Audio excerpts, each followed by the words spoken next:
This week on TGC News, Remington goes full semi, Ruger goes Magnum, a beefed up AK, a speedloader that doesn't suck, and Springfield goes 10.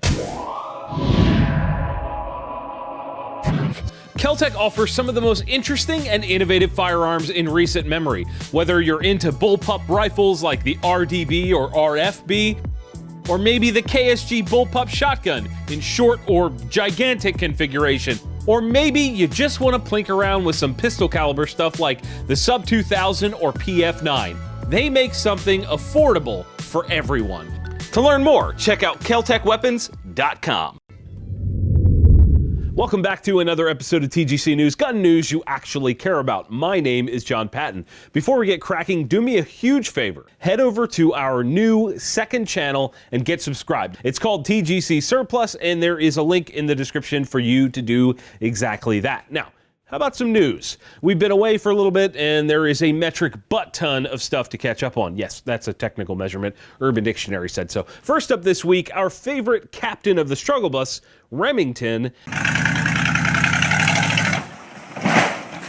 has released another firearm that is a kick in the face to the ATF. I'm sure you're all familiar with the Mossberg Shockwave and the Remington Tac-13. They are 12-gauge pump-action firearms because they don't fit the definition of shotgun. I think everyone thought to themselves at one point, why don't they make one of these things in semi-automatic form? Well, the Green Machine has answered that call with the new V3 Tac-13. It has a 13-inch barrel, bird's head grip, and of course is semi-automatic. It holds 5+1 rounds of 12-gauge. They've also utilized their VersaPort system, which is supposed to allow for reliable feeding no matter what the load, from heavy to light. They're also pitching this as a personal defense weapon. Guys, look, if this is your go-to gun for defensive purposes, you've messed up from the start. It's not a stable platform, it's not easy to aim, it's not easy to control, and despite Remington hilariously putting a red dot on top of one, this is a horrible idea. At best, this thing is a fun range toy. And here's an interesting thing. This is not the first attempt by a gun company to make one of these things. Black Aces Tactical released the Shockwave Semi this past summer, and unfortunately, in order for them to have a short barrel like this, it was classified as a short barrel shotgun. Why is that? Well, if a receiver starts life as a shotgun, then it is always going to be classified as some sort of shotgun. But if it's not defined that way, then the gun can be made into what we know as a firearm. I realize this naming structure is ridiculous, and we've talked about that sort of stuff on the legal brief. The interesting thing here is that since the Tac-13 from Remington was released, I've seen the Shockwave Semi from Black Aces being pushed as a non-NFA item. So perhaps they got a hold of some non-shotgun receivers. It's all nonsense regulatory BS, but either way, here's the really interesting thing. The Remington V3 Tac-13 has an MSRP of $915. The NFA variant of the Shockwave Semi-Auto, which is still available from Black Aces, has an MSRP of $949, a little bit more.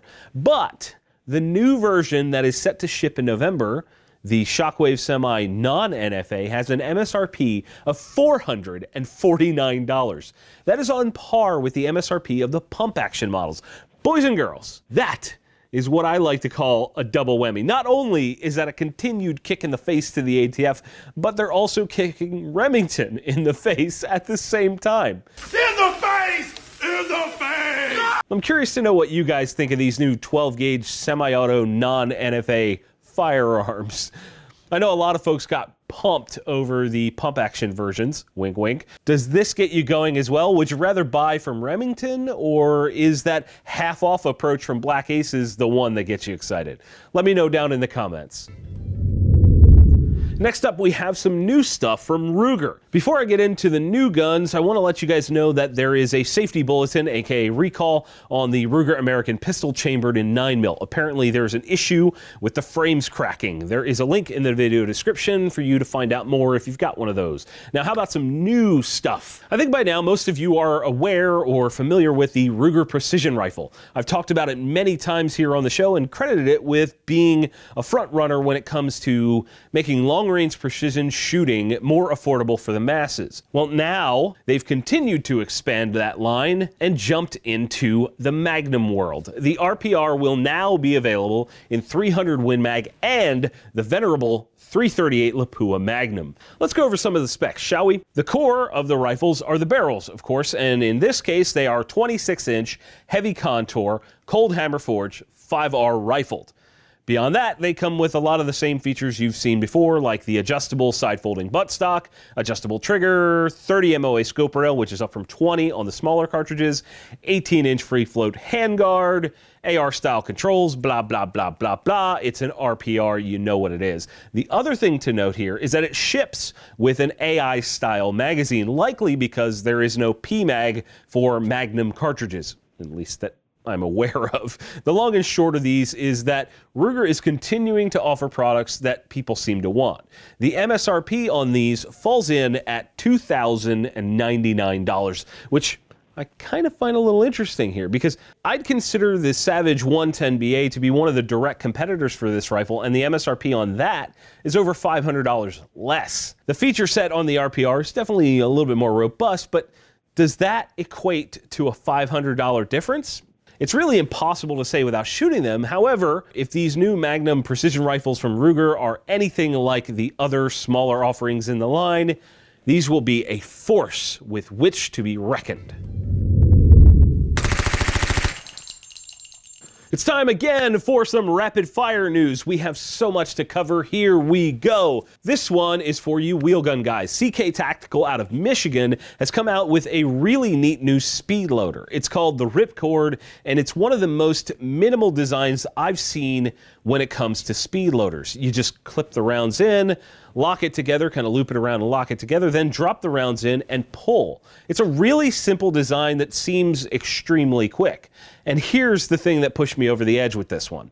The current price tag is $10 for a 2-pack, so it's $5 each. So if you ever do lose one, or God forbid, drop it after reloading quickly, you may not feel as bad as if you were dropping the normal ones, which are about $10 a unit.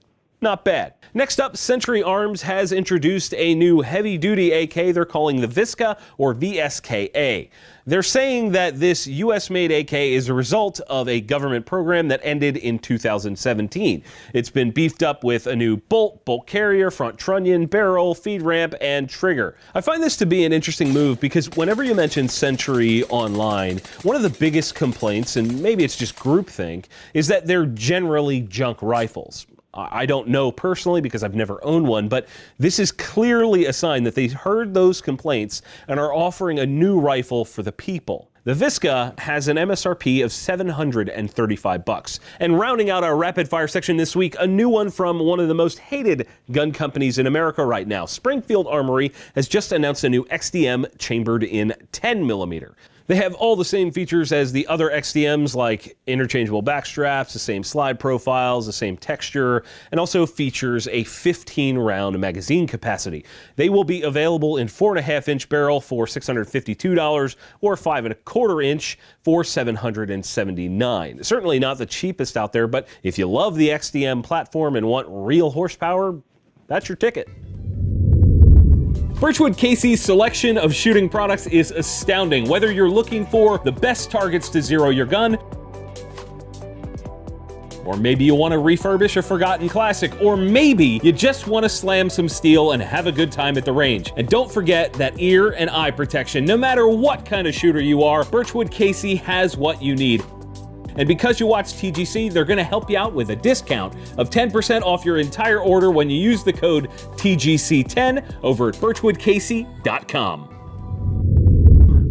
And it is time, once again, as always, every single week for Friendly Fire, the segment where I answer your questions from all over social media. Our question of the week prize pack this week is brought to you by Pew Pew Tactical. Be sure to click the link in the description to learn more about them. This time, our questions are coming from the TGC Patreon supporters. Paul McGrain says, what was your favorite new product from the IV8888 Range Day? That's kind of a tough one because there was a bunch of really rad stuff there. I think I have to give it to the 9x39 AK from Piedmont Cartridge. It was my first time shooting anything in that chambering, and if this video from our Facebook page is any indication, it was awesome.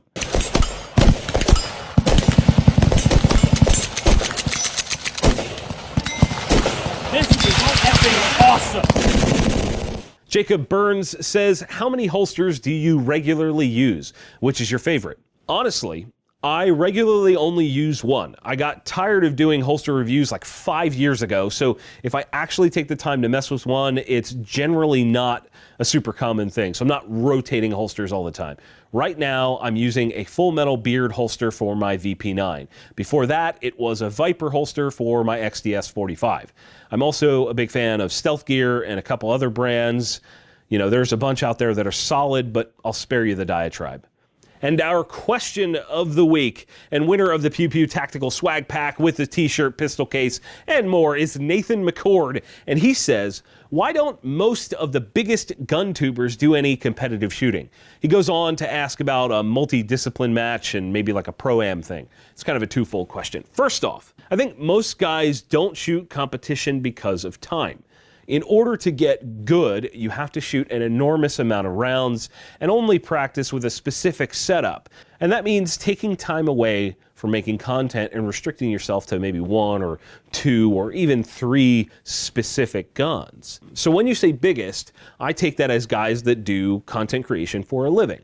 So I think of making a living. If content creation makes them a living and competition shooting does not, it's hard to make that switch. Most guys are running full tilt, and deviating from that is not part of the plan. As for a match, I think it would be incredible. I think I would absolutely love to go up against other gun tubers and shoot with viewers or fans or whatever, my friends. I mean, you guys are awesome. I've actually talked to a couple people about a very similar idea already, and I think it would be an absolute riot. It's a very, very complex thing. There's a lot of logistics involved, so I don't know when or if it'll happen, but either way, that's an awesome question, and I think it'd be a really, really fun thing to do. Be sure to get me your info so I can get you that swag pack. And my friendly fire question to you guys this week, if you are a content creator out there, what are your top 3 struggles? If you're not a content creator, what are the top 3 things that you wish your favorite creators would do more of or do a better job of? Be brutally honest, because I promise you we can take it. And hey, if you want your question answered right here on the show, send it to me over on theguncollective.com. And that is it for this week's show. Guys, if you disliked the video, hit that button. If you liked it, hit like, get subscribed, and consider supporting us via the links in the video description below. We have an Amazon affiliate store as well as a link to purchase cool shirts just like this one. And of course, links to find us all over your favorite social media platforms. And as always, thank you all for watching. We'll see you soon. If these new Magnum precision rifles from Ruger's are... Damn it, that was good. However, if these new Magnum rifles... I can't speak. This cold is messing me up. The shirts worn in today's video on The Gun Collective have been provided by Patriot Patch. Closed captions have also been brought to you by Patriot Patch Company. Be sure to click the link in the video description to check out all of their great products, including their cleaning mats.